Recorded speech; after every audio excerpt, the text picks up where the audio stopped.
Hello, I'm Jeff Allen Wolf. Welcome back to A World Gone Mad, and it's time for another Monday Fallout, where the week starts off heavy, so I make it lighter for you by throwing it back in Washington's face. The headlines are absurd. The spin, Olympic level. And I'm here to call it out, with sarcasm, caffeine, and just enough sanity to get us all through Monday. Okay, here we go.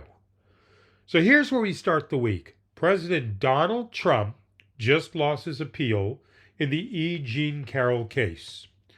The judges looked at his argument of, I'm immune, I can say whatever I want, and basically said, no, Mr. President, immunity is not a coupon you could redeem at the courthouse. Trump thought immunity meant, a get out of jail free card. Turns out it only works in Monopoly. And even then, you still have to pick up a community chess card that says, pay hospital fees. This is the fantasy Trump keeps trying to sell, that being president makes him untouchable forever. You get the job, you keep the perks, free golf, free crimes, for life. But the court said, actually, you just keep the spray tan bill. Now, let's be honest. This isn't about immunity. This is about delay. Trump's legal strategy is basically stall, appeal, whine, repeat. If he could drag this out long enough, maybe he thinks he'll be out of office again before the jury foreman has time to pick out a new tie. Now, the Carroll case isn't some little slap on the wrist. This is a jury that said, we believe the woman, not you. And Trump is desperate to erase that reality. But now he's stuck with it, like a bad Truth Social post that even Devin Nunes can't delete. So where are we at? Trump is the sitting president of the United States while losing appeals in sexual assault cases. The Republican Party's message is basically, sure, he's guilty, but Republicans will tell you the economy is fine. So who cares? Immunity fantasy cracked. Reality still waiting for Trump to catch up. Trump's legal losses are piling up, and instead of dealing with that reality, Republicans are busy inventing new ones. Enter House Speaker Mike Johnson. He decided to open his mouth about Trump and Epstein, and immediately wished he hadn't. Trump's legal baggage is heavy enough, but apparently that didn't stop House Speaker Mike Johnson from adding a carry-on. Over the weekend, Johnson claimed Trump has acted as an FBI informant in the Epstein case. The guy in the Oval Office suddenly moonlighting as James Bond. Dun dun dun dun dun dun dun dun dun dun dun dun. Johnson tried to sell it like Trump was bravely helping law enforcement. And the internet did what the internet does. It spun that into the dumbest fan theory of the week. Trump at Epstein's parties undercover to protect the children. Not Johnson's words. Just the rumor mill turning a bad idea into a worse screenplay. And then the walk back. Fast. Johnson said he wasn't literally calling Trump an official FBI informant. He was repeating what victim's attorney Brad Edwards said years ago, that Trump provided helpful information during the 2009 probe, not that he had a former role with the FBI. That's the Speaker of the House, turning the president into a covert operative on a Saturday, and by Sunday, Speaker Johnson explaining what he actually meant. Trump was the good neighbor who once passed along a tip from Quantico fantasy to HOA reality in under 24 hours. So now they're stuck selling two versions of the same hero story. One on one channel, Trump, the unstoppable strongman. On the other channel, Trump, the soft-spoken helper in khakis, bravely sipping a Diet Coke while gathering intel for the FBI. Pick one, because you can't have both. Mike Johnson wanted a headline that made Trump look heroic, and instead he wrote bad fan fiction, and then had to admit it was based on someone else's summary from 2009. Everybody who watched that storyline unfold came away dumber for having seen it. Now, just when you thought the chaos was an American export only, Japan said, "Hold my sake." Over the weekend, their prime minister suddenly resigned. No slow fade, no dignified announcement, just a full government reboot while everyone else was trying to order brunch. Imagine waking up Saturday morning, pouring your coffee into your cup, and your prime minister has already rage quit the job like it was a bad Zoom meeting. This isn't, "I'll finish out my term." This is, "I've had enough. I'm out. Good luck with the nuclear codes." The ruling party is now scrambling to find a new leader, which in Japan means the entire political machine had to hit Control-Alt-Delete. If that happened here in America, we'd be live streaming congressional cage matches on C-SPAN. But in Tokyo, they just quietly shuffled the deck while the rest of the world was still arguing about fantasy football lineups. And let's not ignore the absurd timing. Who resigns on a weekend? It's like breaking up with someone in the middle of a double feature. You don't even get to finish the popcorn. Leaders in Japan are supposed to fall on their swords, not their calendars. The global markets, of course, freaked out. Investors hate surprises, especially, "Surprise! Your prime minister is gone." Stocks bobbled, currencies wobbled, and the rest of us are left shaking our heads that the world's third largest economy just went into political freefall between happy hour and Sunday brunch. But here's the kicker.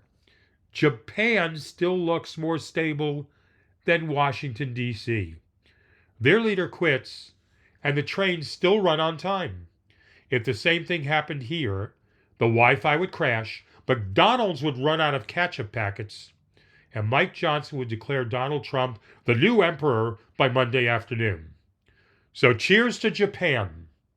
Proof that even when their politics explode on a weekend, it's still more efficient than ours on a weekday. While Japan was rebooting its government, London was busy shutting down its sanity.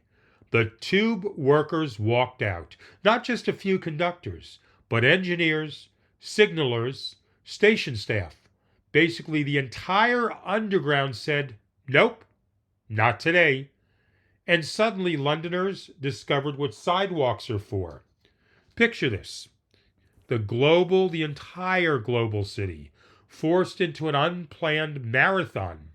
People in three-piece suits, carrying briefcases, sweating through their jackets like they're auditioning for a Peloton commercial. You didn't want cardio? Hello, too bad, mate. You're getting cardio. Uber, of course, smelled blood in the water. Surge pricing in London this week has basically replaced the national debt. £20 to go 2 blocks? Congratulations, you've just funded a CEO's third vacation home. And the government's response? Classic. Downing Street wagged its finger, said Londoners are fed up, and urged the union to negotiate. Fed up? That's the understatement of the century. These people are hoofing it across town in leather shoes. One more day of this, and Big Ben is going to show up with shin splints. Here's the absurdity. London is a city that survived the Blitz, centuries of empire, hosting the Olympics, and it might finally break because Karen can't get to her office in Canary Wharf without burning 800 calories. The tube strike is supposed to last a week. A week? By then, Londoners won't need the tube anymore. They'll all be marathon ready with calves like Cristiano Ronaldo. The gyms are empty, the pubs are full, and every single Fitbit in London is filing for divorce. So yes, it's chaos. But it's also the cheapest public health program the UK has ever run. Congratulations, London. Your city just turned into the world's largest spin class. Now we wrap up tonight with the most presidential thing imaginable.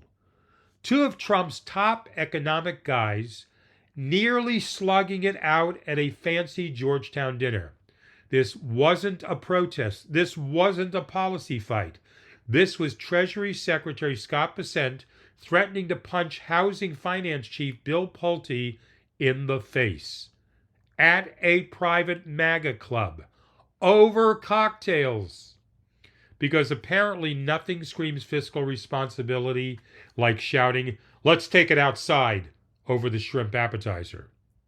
Witnesses say Bessent was convinced Pulte had badmouthed him to Trump, so instead of, clarifying it like an adult, he stood up in a room full of donors and started channeling WWE SummerSlam.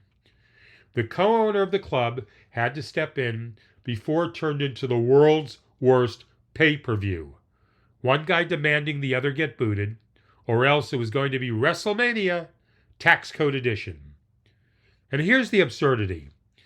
These are the people running America's economic strategy. We're supposed to believe they could manage inflation and stabilize markets. But they can't survive a dinner party without threatening to knock each other's teeth out. Bessent has a history, too. Earlier this year, he reportedly had a screaming match with Elon Musk at the White House. Some insiders even joked Musk walked away limping.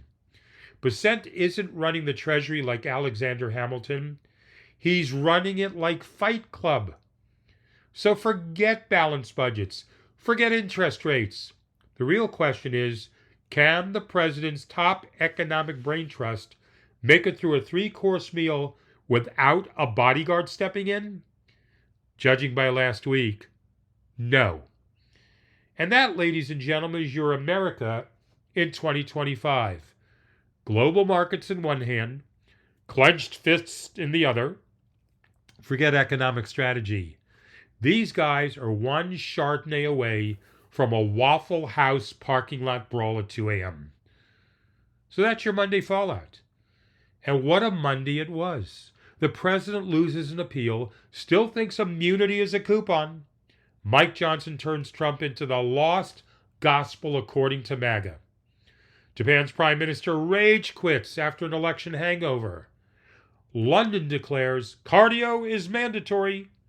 And Trump's economic A-team nearly stages a cage match over cocktails. And these are the people running the planet. These are the serious leaders. The ones who tell you to trust them with your paycheck, your taxes, your future. Meanwhile, they're out here mixing Monopoly, Netflix, Peloton, and WrestleMania all in the same weekend. Wolfpack, if this is the best and brightest of Washington, may the odds be ever in your favor. Time to hear from you, the Wolfpack. Look, I don't need flowers. I don't need chocolates. I just need an email. So email me at wolfpacktalks@gmail.com. WOLFPACKTALKS@gmail. Or a voicemail, 833-399-9653.